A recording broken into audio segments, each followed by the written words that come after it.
Delete হয়নি, পোস্টটা only me করে রেখেছি। আর এটার বিষয়ে আমি কিছু বলতে চাচ্ছি না, আমার ফেসবুক পোস্টে আমি যা বলার বলছি। দায়িত্বশীল জায়গা থেকে আপনি দায়িত্বশীল বলতে কি বোঝাতে চাচ্ছেন?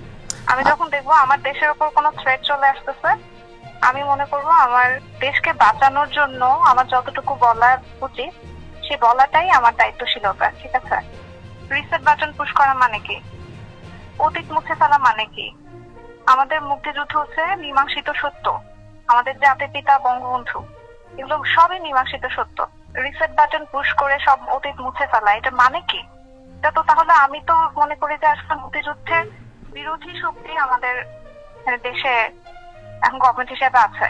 লালমনিরহাট জেলার নির্বাহী ম্যাজিস্ট্রেট তাপসী তাবাসসুম উর্মিকে বিশেষ ভারপ্রাপ্ত কর্মকর্তা করে জনপ্রশাসন মন্ত্রণালয়ে বদলি করা হয়েছে।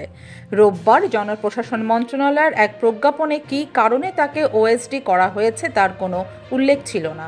তবে জানা গেছে তাপসী তাবাসসুমের বিভিন্ন ফেসবুক পোস্ট নিয়ে আলোচনা চলছে। মূলত এ কারণেই তাকে ওএসডি করা হয়েছে। সমালোচিত নির্বাহী ম্যাজিস্ট্রেট তাপসী তাবাসসুম উর্মি ফেসবুকে লেখেন, সাংবিধানিক ভিত্তিহীন অন্তর্বর্তী সরকারের প্রধান উপদেষ্টা বলেছেন রিসেট বাটনে পুশ করা হয়েছে, অতীত মুছে গেছে। রিসেট বাটনে ক্লিক করে দেশের সব অতীত ইতিহাস মুছে ফেলেছেন তিনি। এতই সহজ, কাউন্টডাউন শুরু হয়ে গেছে আপনার মহাশয়।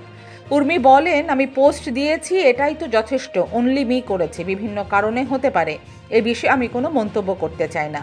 এদিকে তাপসী তাবাসসুম উর্মির ফেসবুকে গিয়ে দেখা গেছে ছাত্র জনতার অভ্যুত্থানে ক্ষমতাচ্যুত সরকারের পক্ষে অবস্থান নিয়ে বেশ কিছু স্ট্যাটাস দিয়েছেন তিনি। এছাড়া আওয়ামী লীগের পক্ষেও শক্ত অবস্থান নিয়ে বেশ কিছু স্ট্যাটাস দিয়েছেন তিনি।